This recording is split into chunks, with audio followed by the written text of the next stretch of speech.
Salut tout le monde, on se retrouve aujourd'hui pour une nouvelle vidéo. Donc il s'agit de mon update lecture du mois de mars. J'ai lu 2 livres en entier et j'ai commencé à en lire un autre, donc voilà, je vous présente ça tout de suite. Alors aussi, je tiens à préciser également, comme vous l'avez vu sur ma page Facebook, pour ceux qui me suivent, si vous ne me suivez pas, le lien serait en barre d'infos si ça vous intéresse. Je me suis inscrite, ou du moins j'ai envoyé une participation pour le concours Best Girl Online que la Martinière J-Fiction propose en fait à nous les booktubers, ou je pense que ça peut être ouvert à tout le monde, je ne sais vraiment pas.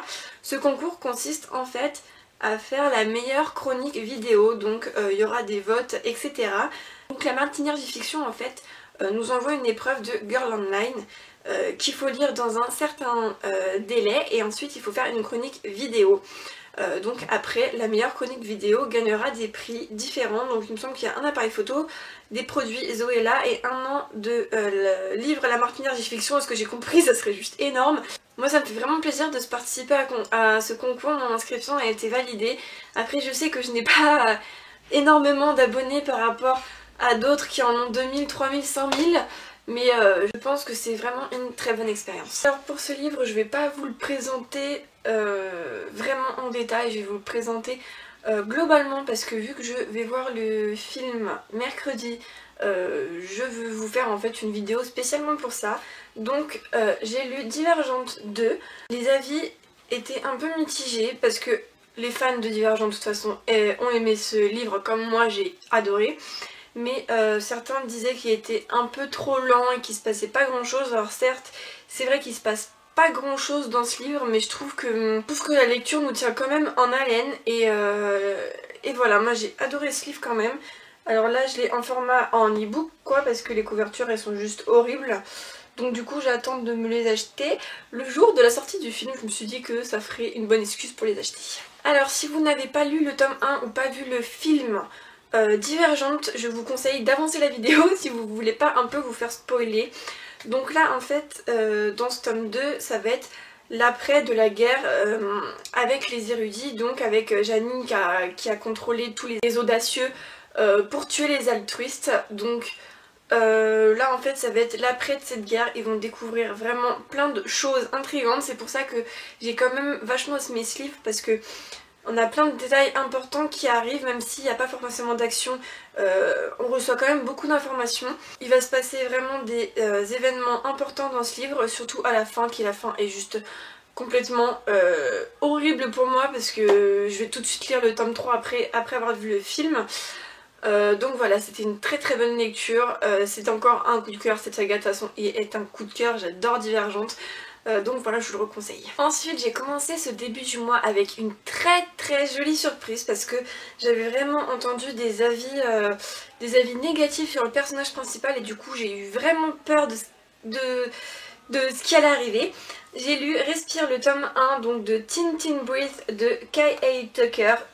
C'est l'histoire d'une fille, d'une grande sœur en fait et d'une petite sœur qui vont partir à Miami pour échapper à leurs problèmes très très difficiles, on va dire. La grande sœur a perdu ses parents, sa meilleure amie et son copain dans un accident de voiture, et ils se sont retrouvés chez sa tante et son oncle. Mais disons qu'ils, surtout l'oncle, n'était pas très... On aborde vraiment des sujets importants dans ce livre qui sont... comment vous dire, il y en a un en particulier qui n'est pas très approfondi, je pense qu'il va être approfondi dans les tomes suivants, mais je trouve que celui-là en particulier, celui qui concerne l'oncle, je trouve qu'il a été quand même assez mal abordé, peut-être par rapport aux termes que l'auteur a employés. Je trouvais ça en fait vachement vulgaire, vachement choquant. On peut pas parler comme ça d'une chose pareille. Alors je sais que je parle comme ça va rien vous dire si vous n'avez pas lu le livre, mais pour celles qui ont lu le livre, je pense qu'elles vont comprendre. Par rapport au personnage, c'est vrai que le début j'ai vraiment pas accroché. Genre, quand elle arrive vraiment dans les premières pages, quand elle arrive à Miami, elle a vraiment un comportement juste horrible. Franchement dans les premières pages je l'ai détestée. Et ensuite elle fait la connaissance de Trent, et son comportement change, mais complètement. elle change au fur et à mesure du livre et c'est vraiment cette facette du personnage que j'ai préférée parce qu'elle passe au-dessus de ses problèmes, ou en tout cas elle essaye plus ou moins de passer au-dessus. Par rapport à certains problèmes, comme tout le monde, on n'a pas vraiment forcément envie d'en parler, sauf que tout le monde nous rabâche qu'en parler c'est bien, et au final c'est vrai, enfin, par connaissance de cause, ça se dit ça, connaissance de cause, par connaissance en fait je sais que il faut mieux parler de ses problèmes plutôt que de les laisser enfouir en soi et qu'en fait ces problèmes nous détruisent de l'intérieur. Enfin bon, je pars dans un cours de psychologie là. C'est un livre que j'ai vraiment adoré. Il y a vraiment des personnes qui n'ont vraiment pas du tout accroché avec le personnage, mais je trouve qu'elle est juste insupportable dans le début, et après au fur et à mesure qu'on est dans l'histoire et au fur et à mesure qu'on lit ce livre, elle devient vraiment superbe. Je me suis vraiment identifiée à ce personnage parce que j'ai une petite sœur qui a environ le même âge qu'elle, et en fait je me suis vraiment des fois reconnue, et elle fait tout pour que sa petite sœur ait un avenir, malgré qu'elles n'ont pas un sou, malgré qu'elles soient dans un appart pourri, malgré qu'elles aient un passé difficile.